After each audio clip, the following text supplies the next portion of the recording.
Hola nuevamente amigos, continuaremos con el análisis de las representaciones estadísticas. En los videos previos de este mini-MOOC, el énfasis en las representaciones tabulares y gráficas se concentró sobre variables cualitativas. Seguidamente abordaremos la problemática de resumir datos cuantitativos, discretos o continuos, mediante diferentes estrategias.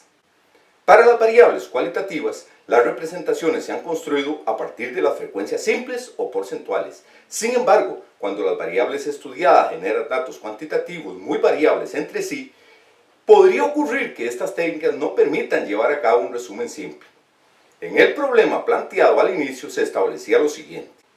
La compañía denominada Maderas Ornamentales Sociedad Anónima posee una plantación de árboles maderables en la zona sur del país, que incluye varias hectáreas. Los árboles fueron sembrados en un mismo momento. La administración de la compañía desea determinar el estado de madurez en que se encuentran estos árboles, para lo cual selecciona una muestra aleatoria de 50 de ellos. Entre otras cosas, el gerente de la compañía requiere caracterizar la población de acuerdo con el comportamiento del diámetro de los árboles a la altura del pecho, lo que se denomina DAP. Esta variable suministra información sobre el grado de madurez que ellos tienen. Los datos de las mediciones del DAP son los siguientes.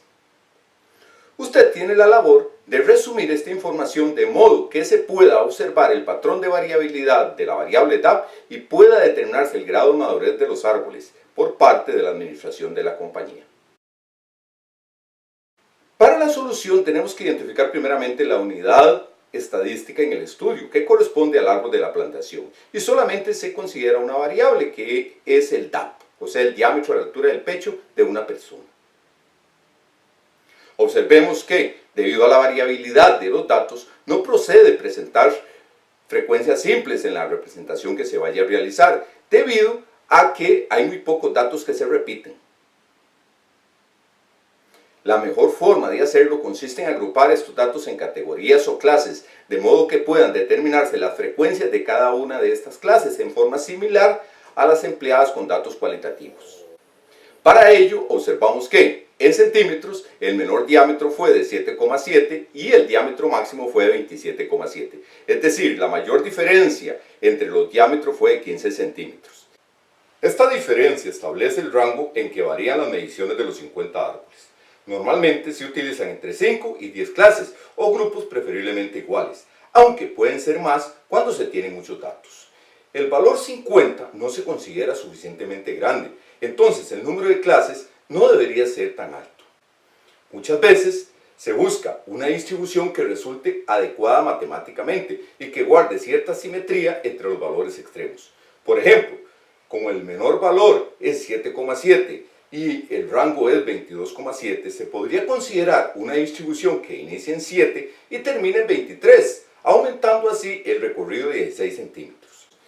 Para determinar aproximadamente la magnitud de cada clase, se divide este rango de 16 entre el número de clases que a uno le gustaría tener. De modo que, si fueran 5 clases, al dividir 16 entre 5, tendríamos que cada clase sería de 3,33 centímetros. Si fueran 6 clases las que decidimos, cada una de ellas mediría 2,67. Si fueran 7, cada una mediría 2,29. Y si fueran 8, cada una mediría 2 centímetros.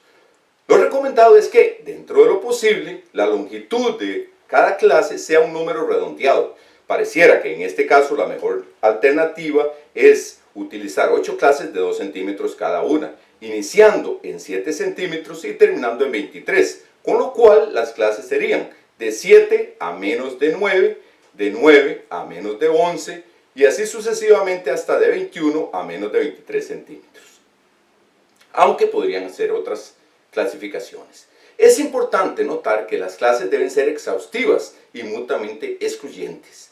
Para ello se utilizan intervalos reales descritos en palabras para facilitar la interpretación, tal como lo presentamos arriba. Con ello se debe realizar el conteo correspondiente. Una forma sencilla de hacerlo consiste en determinar las frecuencias mediante un conteo simple. Tendríamos entonces lo siguiente. Este cuadro resume la información, pero se requieren incluir los otros elementos que hemos insistido que tienen que llevar los cuadros de manera que sea autosuficiente para que el lector pueda comprender el mensaje del mismo. De esta manera el cuadro sería el que estamos mostrando acá. El agrupamiento anterior se denomina distribución de frecuencias. Si observamos el cuadro con la distribución de frecuencias e incorporamos los porcentajes acumulados, puede notarse que el 20% de los árboles tiene un diámetro a la altura del pecho menor de 13 centímetros, mientras que un 70% lo tiene entre 13 y 19 centímetros. Solamente el 10% de ellos tiene un diámetro mayor de 19 centímetros, mayor o igual que 19 centímetros. Con este cuadro tenemos una importante herramienta para analizar el comportamiento del diámetro a la altura del pecho. La distribución anterior puede representarse gráficamente en dos formas distintas, mediante un gráfico de barras continuas, debido a que la variable es continua en este caso, donde se pueden utilizar las frecuencias absolutas o porcentuales. Este gráfico se denomina histograma. La otra representación gráfica vinculada con las distribuciones de frecuencias consiste en un gráfico de línea, donde se unen los puntos XY, que X representa el punto medio de la clase y Y representa la frecuencia absoluta o porcentual correspondiente. Observe que se acostumbra a cerrar el gráfico de línea con el eje X en el punto medio anterior y en el punto medio posterior a las clases originales. A estos gráficos se les llama polígono de frecuencias porque geométricamente constituyen un polígono irregular al cerrarlo con el eje X. El área que encierra un polígono de frecuencia porcentual, como el anterior, representa el 100% de los datos.